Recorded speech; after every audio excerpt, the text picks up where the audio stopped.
भेटीचा निमित्त होता, काय चर्चा झाली? नाही, यामध्ये आज भेट घेण्याचं कारण एवढंच होतं की एक एनआरसी कंपनी आहे. त्या एनआरसी कंपनीच्या माध्यमातून अनेक वर्षापासून हा विषय प्रलंबित आहे आणि त्या बाबतीमध्ये पवारसाहेबांनी पुढाकार घ्यावा अशी सर्व आमच्या कमिटीची आणि संयुक्त कृती समितीची म्हणणं होतं. या बाबतीमध्ये साहेबांना आम्ही वेळ मागितली होती की आपण एनआरसीची जी नॅशनल रेव्हन कंपनी आहे त्याच्यात 4,000 कामगारांचा प्रश्न आहे, त्या संदर्भामध्ये भेटायला आलो होतो. काही चर्चा झाली का? काही मीटिंग लवकरच होईल का? या संदर्भात काही पवार साहेबांनी काय याबाबत तुम्हाला सांगितलं? नाही, या ती बैठक घेण्याच्या बाबतीमधलं त्यांनी मान्य केलेलं आहे आणि पवारसाहेब त्याप्रमाणे बैठक लावतील. आम्ही पहिलं कृती समिती बैठक करणार आहोत. त्यामध्ये आम्ही एकमताने येऊन मग साहेबांकडे एक प्रस्ताव देऊन मग साहेबांना पुढाकार घ्यायला लावायचा असं निश्चित झालेलं आहे. सध्या भारत पाकिस्तान ज्या पद्धतीची परिस्थिती आहे, त्या परिस्थितीच्या पार्श्वभूमीवर तुर्कस्ताननं पाकिस्तानला पाठिंबा दिला होता आणि त्यामुळे भारतामध्ये तुर्कस्तानचे जे पदार्थ आहेत ते कुठेतरी बॅन होताना पाहायला मिळत आहेत. पुण्यात मसाले सुकामेवा संघटनेने निर्णय घेतला आहे. तुर्कीचे जे मसाले आहेत त्याच्यावरच बॅन करायचा निर्णय घेतला आहे. आपण नवी मुंबई कृषी उत्पन्न बाजार समिती ती बातमी मी आपल्या चॅनलच्या माध्यमातून मी पाहिलेली आहे. त्यामुळे मला वाटतं की त्याचे पडसाद, शेवटी देशप्रेम हा महत्वाचा असतो. भारताच्या विरोधामधल्या असलेल्या शत्रूला जे जे मदत करतील त्याला भारताने या ठिकाणी बंदी घालण्याचा निर्णय घेतला असेल, जनतेने आणि सर्वांनी घेतला असेल तर तो स्वागतार्ह आहे.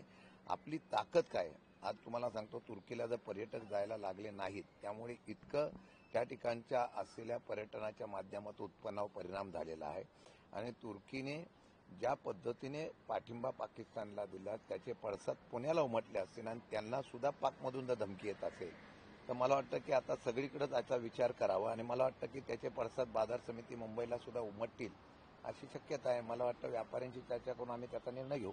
तुम्ही प्रमुख पदावर आहात, तुम्ही निर्णय घेणार आहात का तुम्ही बंदी घालणार आहात? मी पूर्णपणाने माहिती घेतो. बाजार समितीच्या असलेल्या अशा प्रकारचा तुर्कीतला माल जर येत असेल तर मी संबंधितांशी चर्चा करून त्या प्रमाणाचा निर्णय 100% घेतो.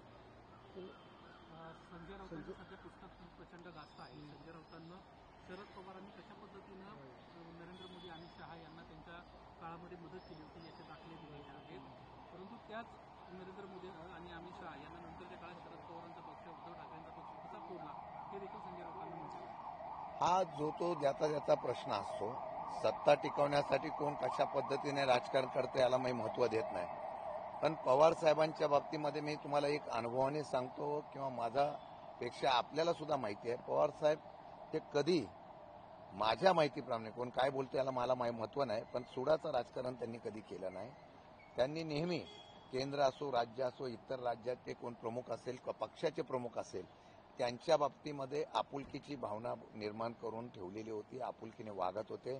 जिथे जिथे त्यांचा मदत किंवा त्यांना सहकार्याची भूमिका करावी लागायची तिथं ते पक्ष किंवा बाकीचा द्वेष, राजकीय मुत्सद्दीपणा बाजूला ठेवून त्याप्रमाणे त्यांनी मदत करत होते आणि मला वाटतं की त्या काळामध्ये जर संजय राऊत म्हणत असतील की त्या काळामध्ये गोध्रा हत्याकांडाच्या वेळेला अमित भाई आणि नरेंद्र मोदी साहेबांना जर मदत पवार साहेबांनी केली असेल असं संजय राऊतांचं म्हणणं असतं तर ती माणुसकीचा एकमेकांचा आदर राखण्याच्या बाबतीत केली असेल.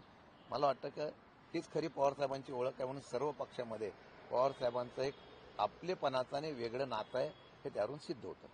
दुसरीकडे पाहिलं नंतरच्या काळात दोन्ही पक्ष ज्या पद्धतीनं फोडले गेले आणि एकीकडे एक शरद पवार वागतात आणि दुसरीकडे मात्र त्यांच्याच पक्षाला फोडलं जातं, याकडे कसं पाहतात? एका बाजूला एखाद्या विषयाचा संदर्भ आणि दुसऱ्या बाजूला राजकारणातला संदर्भ हा वेगवेगळा असतो. हा प्रत्येकाच्या भूमिकेवर अवलंबून असतो. मला वाटतं पवार साहेबांनी असं कधीच विचार केलेला दिसत नाही की आपण ह्यांना मदत केली तर उद्या आपल्याला पक्षामध्ये त्रास देतील वगैरे. त्यांनी पक्ष माध्यमातून फोडाफोडी झाली असेल तरी पवार साहेबांनी त्या बाबतीमध्ये कधी अशा प्रकारची भावना त्यांच्याबद्दलची व्यक्त केलेली आम्हाला कधी दिसले नाही. पवारसाहेब येणाऱ्या प्रत्येक गोष्टीला समोर जाण्याची हिंमत राहणारा नेता आहे आणि मला वाटतं की त्या हिमतीवरच आजपर्यंत पक्षाच्या बाबतीमध्ये जर बघितलं गेलं तर त्यांचं एक आदराचं स्थान सगळीकडे आहे. सर, हिंदी में जानना चाहेंगे कि जिस तरह से संजय राउत का किताब सामने आया, किताब में संजय राउत ने शरद पवार के ऊपर, शरद पवार ने नरेंद्र मोदी को बचा है किस तरह से? मुझे पता नहीं है, लेकिन जब अगर ऐसी बात संजय राउत बताते हैं कि ऐसा हुआ है, तो एक इंसानियत की और एक अपने जो अपने मन में जो एक भावना रहती है उसके बारे में उन्होंने कुछ किया होगा, तो मुझे पता नहीं है। लेकिन पवार साहब पॉलिटिकल में कभी भी कोई भी पक्ष का नेता हो या कोई भी पार्टी का नेता हो, उसमें राजनीति करते समय एक इंसानियत की राजनीति करते हैं। दूसरों के ऊपर ये करके राजनीति करते नहीं, इसका एक मिसाल है।